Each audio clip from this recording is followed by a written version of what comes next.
infraantenados, aqui é o Wesley, sejam bem-vindos à Infraantenada. No vídeo de hoje vamos estar falando sobre um assunto muito importante, que é como você configura a sua rede da melhor maneira possível, como você pode configurar o seu roteador para melhorar o desempenho da sua rede. Se você se interessa por esse conteúdo, já deixa um like aqui embaixo, se inscreva no canal para ficar por dentro de quando saem novos conteúdos iguais a esse. Nessa série de vídeos sobre Home Network, nós vamos estar tratando sobre diversos assuntos e chegou a vez do roteador. Bom, todos nós temos roteadores em casa, sejam eles roteadores Wi-Fi ou não. Na sua grande maioria, nós temos hoje são roteadores Wi-Fi. Como eu posso configurar ele da melhor maneira para ter um bom desempenho, um bom alcance de rede? Em sua grande maioria, os assinantes de internet banda larga têm pelo menos de 100 a 200 megabits de velocidade em casa. O que isso representa? Bom, isso é uma coisa muito importante nós sabermos, porque muitas vezes a gente tem um roteador antigo em casa que gosta muito dele e a gente deixa de utilizar o roteador da operadora, que normalmente a NET, a Vivo, eles entregam um roteador, a gente deixa de utilizar esse roteador para utilizar esse nosso roteador porque ele tem um alcance muito bom. Normalmente você gosta muito dele porque você comprou, então você prefere usar ele do que o da operadora. Esse é o primeiro ponto que eu quero falar com vocês.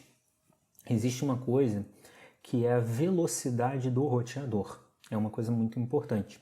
Quando você tem uma internet acima de 100 megas, você precisa de um roteador que tenha uma interface compatível. Por quê? Antigamente, as redes eram muito mais lentas do que hoje em dia, a tecnologia não era tão avançada, e nós tínhamos interfaces, por exemplo, de 10 megabits. Depois evoluiu um pouquinho, subiu para 100 megabits a velocidade das interfaces.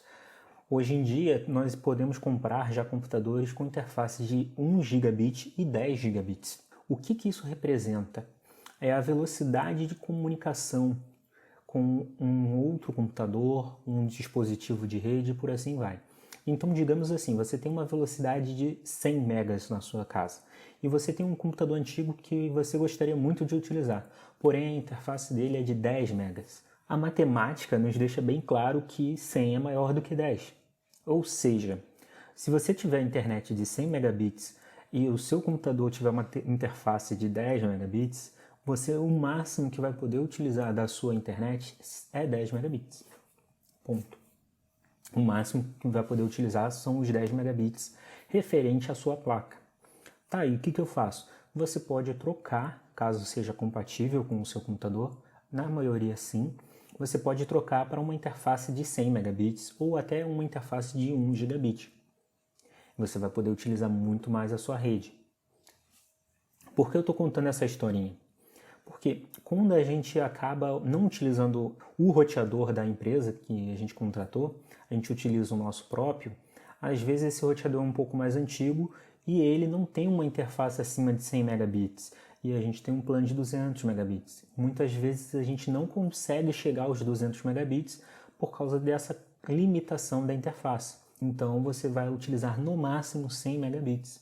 Então o que você faz com esse roteador antigo que você tem? Você não precisa jogar ele fora, mas você precisa renovar ele. Você pode utilizar ele para outras coisas? Sim. Dentro dessa série de vídeos, eu vou estar reutilizando um antigo roteador meu, que justamente a interface dele é de 100 megabits e a minha internet aqui é 240, então eu não consigo utilizar ele na totalidade. Então eu vou dar a dica para vocês do que vocês podem fazer. Tá, então o que eu faço? Bom, você pode utilizar o roteador da própria empresa que ele provê o link de internet, ou você também pode adquirir um novo roteador. Só que adquirindo um novo roteador, eu vou falar sobre a segunda dica para vocês. Qual é a segunda dica que eu tenho para vocês? Quando vocês forem comprar um roteador, vocês precisam ter em mente dois grandes detalhes que vão fazer a diferença total na sua rede. Hoje nós contamos com duas frequências. A frequência normal, que é a 2.4, e a frequência de 5 GHz. Bom, qual é a diferença entre as duas? Assim como as interfaces físicas, elas têm um limite, a interface Wi-Fi, a interface sem fio, também tem um limite. A 2.4, hoje, se você comprar um bom roteador, você consegue em torno de 800 megabits de velocidade. Mas é assim, é um roteador de R$ 1.500, R$ 1.600 no mínimo. Tá, e um roteador de 100, R$ 200? Então, um roteador de 100, R$ 200, normalmente você consegue entre 150 megabits e 300 megabits de velocidade. Isso quer dizer que você vai conseguir essa velocidade toda? Nem sempre. Qual é a grande diferença entre a 2.4 e a 5? É a velocidade que você consegue se conectar e a distância.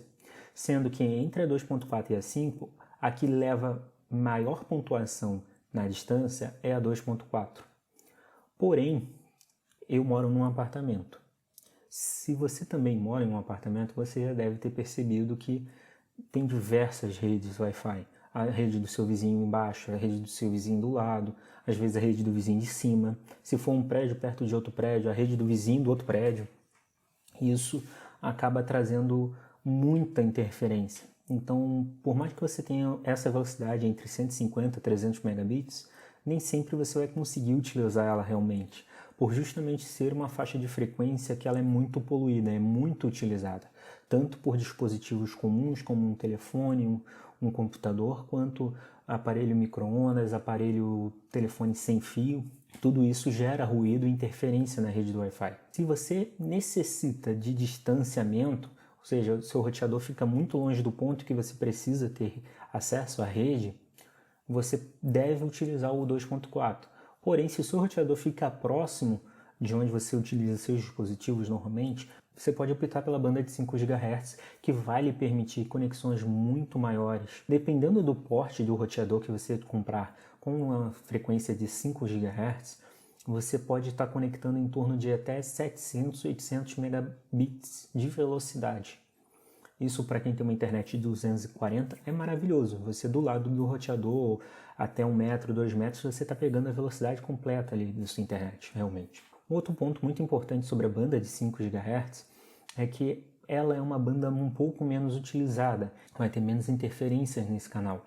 Então você consegue ter uma qualidade muito melhor.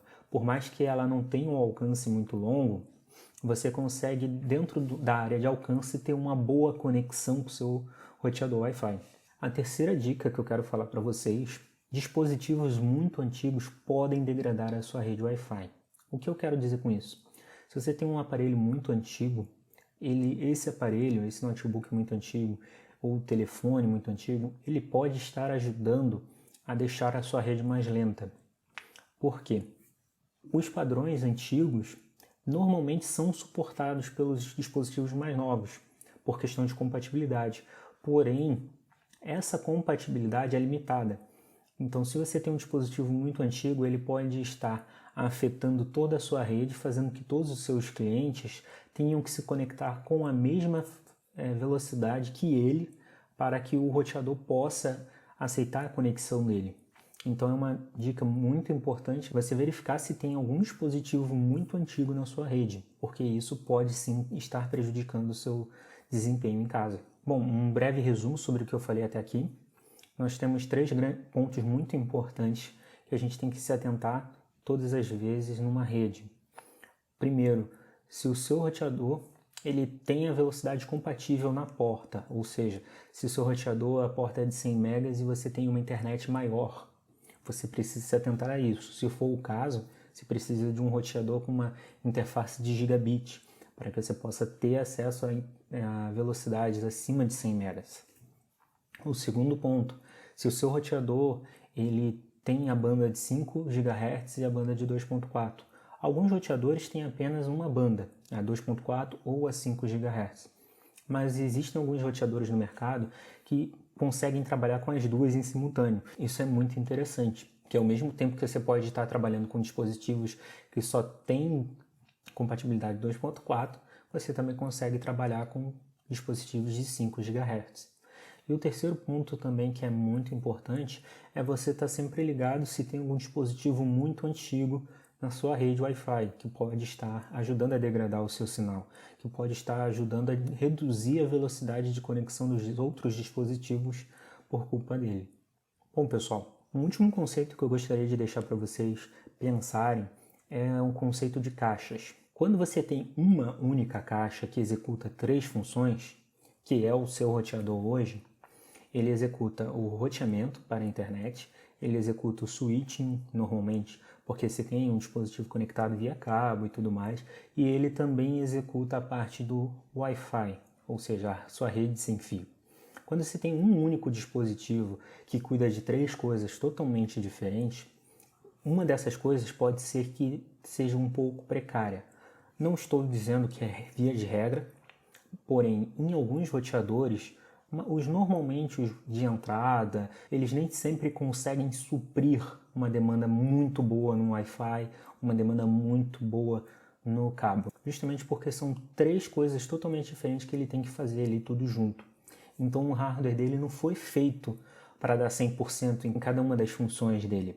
Ou seja, o que eu aconselho? Ou você busca dividir essa caixa em três caixas menores, um roteador, um switch e um access point, que é o responsável só pelo wireless, ou você busque alguns roteadores de base intermediária a avançada, que eles realmente têm um hardware mais robusto e que isso te dá um ganho de performance. Então, se você tiver computadores na sua rede, televisão conectada ao mesmo tempo, você consegue ter uma boa utilização da sua rede sem que o roteador comece a se esgoelar e não conseguir dar conta de todo o tráfego. Bom, pessoal, se você gostou desse conteúdo, eu te peço que deixe o seu like aqui, é muito importante para o crescimento desse canal. Se você ainda não é inscrito nesse canal, eu te peço também que você se inscreva. Vou estar lançando diversos vídeos a respeito desse assunto, eu acredito que é muito interessante. Eu criei recentemente um perfil no Instagram para poder estar interagindo mais próximo de vocês, para estar respondendo perguntas, dando dicas. Então fiquem ligados e até a próxima.